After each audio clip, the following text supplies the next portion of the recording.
Olá, hoje nós estamos no Marché Jean Talon, na Petite Italie, em Montreal. O mercado Jean Talon, que fica no bairro Italiano, em Montreal. E agora nós vamos fazer um tour e mostrar tudo para vocês. Acompanhe.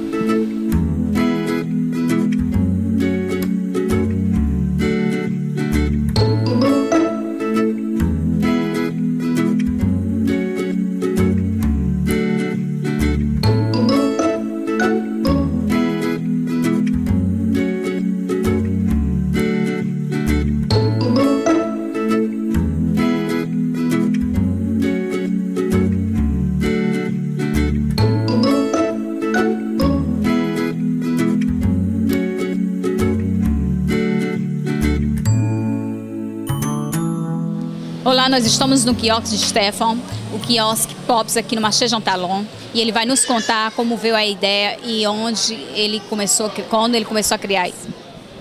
Ça fait 10 ans, en fait. Je travaille dans le milieu du cinéma, je suis contractuel et je voulais avoir un autre emploi. Et j'ai rassemblé des amis à la maison, puis j'ai dit ce soir, je pars une entreprise, laquelle? Là, on a mangé, on a bien bu, puis de cette soirée-là est sortie l'idée d'un grand ami qui, lui, a une crèmerie.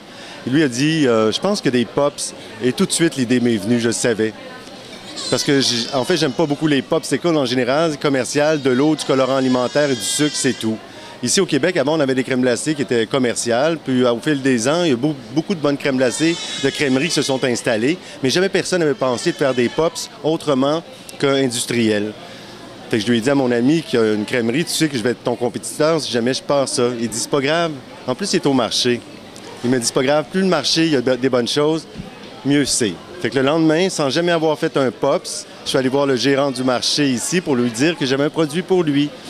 Je n'avais jamais fait. Il me dit, OK, pas de problème, apporte-moi-en un, puis on verra après. Pendant une semaine, j'ai travaillé jour et nuit pour faire mon premier Pops à la fraise, tout simplement pour trouver le dosage. Il y a une chimie là-dedans aussi. Richard m'a beaucoup aidé pour savoir comment faire exactement. J'ai fait venir un appareil qui s'appelle un réfractomètre pour calculer le taux de sucre de chaque fruit que je recevais. Une semaine après, je suis venu reporter un Pops au gérant du marché. Il a goûté, il dit « c'est beau, tu viens ». Mais là, c'était juste le début. Je n'avais jamais fait de Pops de façon commerciale. J'ai commencé dans mon appartement qui est juste à côté du marché. J'ai rentré 10 congélateurs dans mon appartement et à l'époque, je le faisais avec des malexteurs, des blenders. J'en ai brûlé peut-être une trentaine dans le premier mois parce que c'était pas assez fort. Puis au fil du temps, après, là, ça fait ma 11e année, je suis rendu avec un entrepôt, une usine, pas une usine, mais un atelier de production avec plein de nouveaux congélateurs qui vont jusqu'à moins 35. En fait, c'est ça le secret, c'est de surgeler. C'est pour ça que les gens ne seront jamais capables de le faire à la maison parce qu'on a des congélateurs à moins 18. Moi, j'y vais jusqu'à moins 40. C'est ça la grosse différença, en fait. Parce que c'est simple de faire un pop, tout le monde peut en faire un chez lui. Agora eu vou comer meu picolé de manga e com leite de coco aqui do quiosque Pops no Marché Jean Talon com o Stefan. Muito obrigada e nos acompanhem. Merci beaucoup, Stefan. Merci, Flavia. Merci beaucoup. Bye, bye.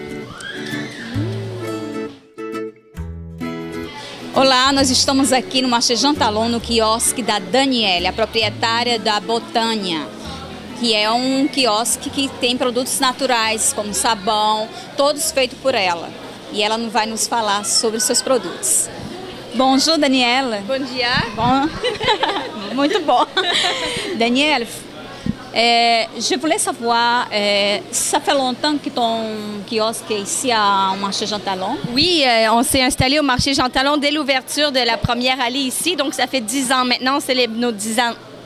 Ben merci, oui, mon produit en particulier, je suis spécialiste en savonnerie artisanale, donc c'est comme ça j'ai commencé en tant qu'artisan et avec le temps, j'ai commencé comme hobbyiste. Après, j'aimais tellement ça que j'ai commencé à fabriquer toutes sortes d'autres produits que le savon, les crèmes, tout ce que tu vois autour de toi, les crèmes, les sels de bain, les exfoliants, les huiles à massage.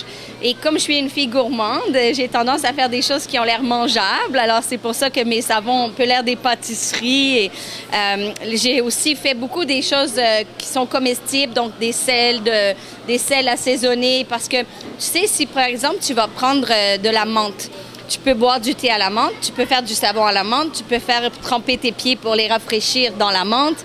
Donc, les ingrédients naturels ne servent pas juste à une chose. Et moi, j'aime les plantes, j'aime leurs utilisations pour faire plein de choses. Et je ne vois pas de barrière entre l'utilisation pour le corps, pour la santé ou juste pour le plaisir. Uau, c'est bom ça? Muito bom. Então vocês acompanham aqui na Botânia, no Marché Jean Talon, o quiosque da Danielle. Tu sais quoi, c'est un mystère pour beaucoup de gens, comment est-ce qu'on fait des crèmes, par exemple. C'est super le fun. C'est vraiment un peu comme la cuisine. Tu sais, quand on fait de la mayonnaise, il y a de l'eau avec de l'huile et on les mélange et on les émulsifie ensemble pour faire des crèmes. Attends, je vais en prendre une ici. Pour faire une crème comme ça, tu vois, qui est blanche, qui est émulsifiée. Alors là-dedans, c'est des huiles végétales. Donc dans celle-là, mon oeil de Tahiti, c'est de l'huile de noix de coco avec du beurre de karité. Et il y a de l'eau. Et pour émulsifier les deux, on prend une cire végétale. On mélange ça avec un mélangeur, la même chose que pour faire la mayonnaise, tu sais, les mélangeurs qu'on appuie sur le bouton. Et ça s'émulsifie, ça monte en crème, comme une crème fouettée. Et après, on la met à la main dans les pots. Selon la recette, on va mettre différents ingrédients pour l'odeur. Ça peut être des parfums ou ça peut être des huiles essentielles aussi. Donc, ça va faire toute une variété de différentes crèmes pour la peau. Et l'expédition d'une crème comme ça? La durabilité? Tu sais, quand on fait des produits frais, comme moi je fais dans mon atelier à Botania, la différence de ça avec un produit commercial, c'est que les produits sont faits frais chaque semaine. Comme là, cette semaine, j'ai des clients qui viennent me demander « As-tu telle chose? J'en ai plus, il faut que j'en fabrique. » Alors, quand le client achète un produit frais fait à la main d'un artisan québécois, il va tout de suite avoir un produit qui va durer longtemps parce que ce qu'il y a dedans est frais. D'accord? Par contre, de l'autre côté, c'est que c'est des ingrédients naturels. Donc, un ingrédient naturel, ça ne dure pas 20 ans. Donc, si on achète une crème en pharmacie, par exemple, qui va durer 10 ans, mais c'est parce qu'il n'y a rien de naturel dedans. Et si c'est naturel, mais il n'y en a pas beaucoup parce que dans le produit commercial, on ne va pas mettre un gros pourcentage des ingrédients chers parce que, évidemment, c'est pour faire des gros profits. Les petits artisans comme moi, ce qu'on fait, c'est qu'on travaille beaucoup sur le produit. Quand le client amène chez eux, il essaie, il fait « wow ». Il comprend tout de suite la différence. C'est comme quand tu vas manger dans un restaurant avec un bon chef cuisinier. C'est vrai, tu payes un peu plus cher, mais tu sais pourquoi quand tu goûtes. Donc, c'est comme ça.